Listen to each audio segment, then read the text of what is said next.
না মুখে জানিয়ে কি হবে? তুই মুখে জানিয়ে কি করবি? জানিয়ে দিবি। না মুখে জানিয়ে কি করবি গো? আমি জানাইছি এটা। হ্যাঁ সেটাও তো আগে কেস করার আগেও তোমার বাবাকে জানাইছে। বাবাকে আমি জায়গা নিছি, মুখে বলতে হবে। ঠিক আছে। বয়স্ক লোক মোর বাপকে কেন বলবে? আচ্ছা ঠিক আছে। আমাকে বলার দরকার নেই।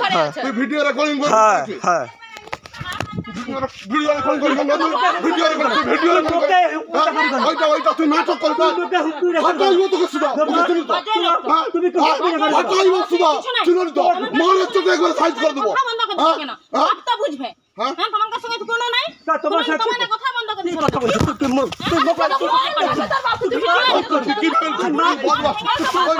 কি বলতে চাইছো? কি তুই তুই কি বলতে চাইছো? তুমি হাত দাও কেন? তুমি আমাকে হুমকি করে কেন? হ্যাঁ আমাকে তুমি হুমকি করে কেন?